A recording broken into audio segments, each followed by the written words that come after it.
डकैती जानते हो आप, वो जो खुद के पास नहीं होता ना, लेकिन लोग उसी पर ज्ञान देने बैठ जाते हैं। ठीक वही आज कमल हसन कर रहे हैं। एक आदमी जिसने 9वीं क्लास में स्कूल छोड़ दिया, जो कभी कॉलेज तक नहीं गया, आज वो बोल रहा है कि शिक्षा वो हथियार है जो सनातन की जंजीरें तोड़ सकता है। இது வந்து சர்வாதிகார சங்கிலிகளை சனாதன சங்கிலிகளை எல்லாம் நொறுக்கி தள்ளக்கூடிய ஒரே ஆயுதம் இதுதான்। ये क्या बक रहे हो भाई साहब, पहले खुद तो पढ़ाई कर लो।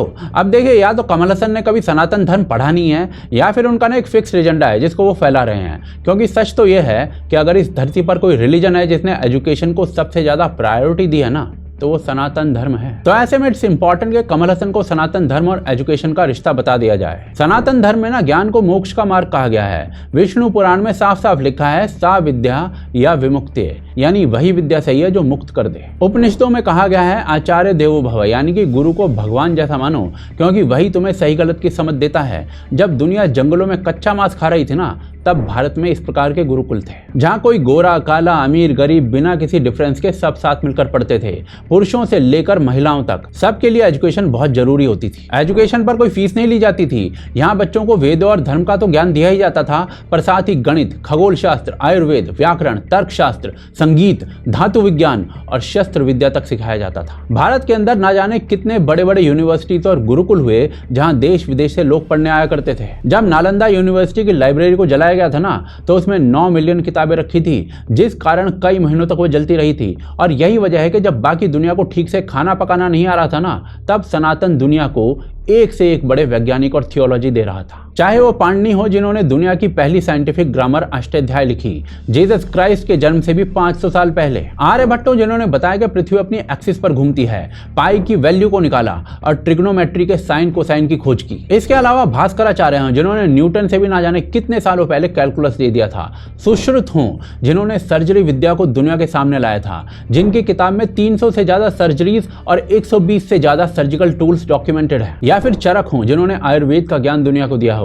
वराह मिहिर हों, जिन्होंने भूगोल, खगोल, मौसम, भूचाल और वास्तु सब में कंट्रीब्यूट किया है। इसके अलावा भी ना जाने ऐसे कितने नाम हैं जिनको बताने लगे ना तो सुबह से शाम हो जाएगी भाई। और भाई साहब, ये बातें सिर्फ हम नहीं कह रहे हैं। यूनिवर्सिटी ऑफ मैनचेस्टर के डॉक्टर जॉर्ज गेवर्गीस ने भी कहा है कि न्यूटन के लॉज, खासकर ग्रेविटी और मोशन, भारत के सूत्रों में पहले ही लिखे जा चुके थे।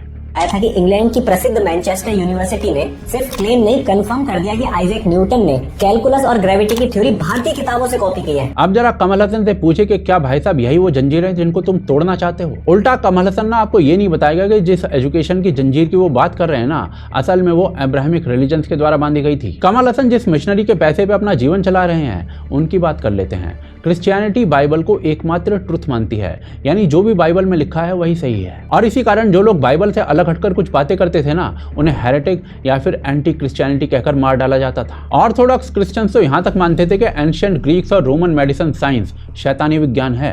उनके हिसाब से बीमारियां दैत्यों के कारण होती हैं और इसका सिर्फ होली वाटर और प्रेयर्स इलाज है। अर्लियर एजेस में क्रिश्चियनिटी में गणित शैतानी माना जाता था, जीरो को डेविल का सिंबल कहा जाता था। मिडिल एरा में साइंस को किस लेवल पर दबाया गया, आप इस बात से अंदाजा लगा लीजिए कि 1277 में पेरिस के बिशप ने 219 साइंटिस्ट आइडियाज को डायरेक्ट बैन लगा दिया था। यूनिवर्सिटी ऑफ पेरिस और ऑक्सफोर्ड जैसी जगहों पर धमकी दी गई थी कि अगर ये सब बातें पढ़ाई गई तो उसका सोशल बॉयकॉट कर देंगे। लेकिन स्टिल फिर भी ना कुछ लोगों ने क्रिश्चियनिटी के कुछ आइडियाज को रिजेक्ट करके साइंस की बातें बोली। तो पता है उनके साथ क्या हुआ? गैलीलियो, जिसने बस ये कहा था कि पृथ्वी सूरज के चारों तरफ घूमती है, चर्च ने उम्र भर के लिए उसे जेल में डाल दिया। लियोनार्डो ब्रूनो, जिसने कहा कि ब्रह्मांड अनंत है, उसे जिंदा जला दिया गया था। माइकल सर्वेटस, जिसने फेफड़ों में ब्लड फ्लो की खोज की थी, उसे भी जिंदा जला दिया गया था। विमेन की तो और हालत खराब थी। औरतें जो दवा बनाती थी या फिर बच्चों की डिलीवरी करती थी, उन्हें विच कहकर मार दिया जाता था। हजारों महिलाएं सिर्फ इसलिए मारी गई क्योंकि उन्होंने कुछ हर्बल नॉलेज सीखा था। इसको विच हंटिंग कहते थे और इस पे प्रॉपर मूवीज बनाई गई हैं। वो तो भाई साहब रेनेसां आ गया, तब जाकर क्रिश्चियन वर्ल्ड में एजुकेशन की स्थिति सुधर गई। पर आप इस्लामिक वर्ल्ड की बात कर लो, जहां आज भी एजुकेशन और साइंस को लेकर कोई अच्छी स्थिति ज्यादा नहीं है। याद करिए कैसे 12वीं सेंचुरी में इमाम अल गजाली जैसे लोगों ने इब्न सीना और अल फराबी जैसे रैशनल थिंकर्स को काफिर करार दे दिया था, बस इसीलिए क्योंकि इन लोगों ने साइंटिफिक बातों में बिलीव किया था। इमाम अल गजाली के मुताबिक ना कोई नेचुरल कॉज नाम की चीज नहीं होती है।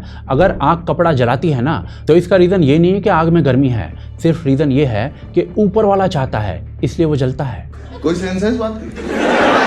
फतवे निकाल दिए जाते थे कि अगर तुम साइंटिफिक रीजंस को मानते हो तुम काफिर हो। इब्न तैमिया जैसे इस्लामिक स्कॉलर्स तो यहाँ तक कह देते हैं कि ग्रीक फिलॉसफी पढ़ना इस्लाम से भटकना है। बाकायदा फतवे निकाल दिए गए थे कि अगर आप Greek logic, Indian maths, music, art, astronomy जैसे सब्जेक्ट्स पढ़ते हो ना तो फतवे थे उस पर। इन सब के हिसाब से इस्लाम में सब कुछ हराम है। इब्न रुशाद, अविसीना, अल राजी, इन सबको इस्लामिक वर्ल्ड ने रिजेक्ट कर दिया था, जबकि उनकी किताबें बाद में यूरोप में अपनाई गई थी और रेनेसां की नींव रखी थी इन्होंने। इस्लामिक वर्ल्ड के अंदर ना प्रिंटिंग प्रेस तक बैन कर दी गई थी। 1450 में यूरोप में प्रिंटिंग प्रेस आई थी, पर ऑटोमन एम्पायर ने 1727 तक प्रिंटिंग प्रेस पर बैन लगा कर रखा था। आज भी इस्लामिक वर्ल्ड के अंदर एजुकेशन को लेकर कुछ स्थिति अच्छी नहीं है। पाकिस्तान, अफगानिस्तान, बांग्लादेश जैसे देशों के अंदर ना मदरसे आज एजुकेशन के नाम पर बच्चों का काट रहे हैं। उन्हें इस्लामिक थियोलॉजी की तो पूरी एजुकेशन दी जाती है, पर बायोलॉजी, एस्ट्रोनॉमी, केमिस्ट्री जैसे सब्जेक्ट बिल्कुल नहीं पढ़ाए जाते। और इसीलिए तो आज मदरसे में पढ़ने वाले 11th क्लास के बच्चों को बेसिक सवाल के जवाब भी नहीं पता होते। स्कूल की स्पेलिंग बता दो। स्कूल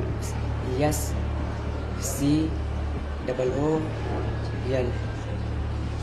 स्कूल की स्पेलिंग बताओ फिर से, गलत बता दिए। आप बताओ, एक मिनट, सॉरी। ये बताओ कि कौन कौन सी सप्ताह के 7 दिन के नाम बता सकते हो इंग्लिश में? मंडे, ट्यूसडे, वेडनेसडे, इस तरीके से बता सकते हो? कोई बच्चा बता लेगा? आप लोग 11वीं में हो ना? 11वीं का इधर आ जाओ, आगे आओ, आगे आओ, जल्दी जल्दी करो यार। 11वीं का कोई बच्चा इंग्लिश में 7 दिन के नाम बता सकता है? मंडे, ट्यूसडे, इधर आओ बेटा, बताओ।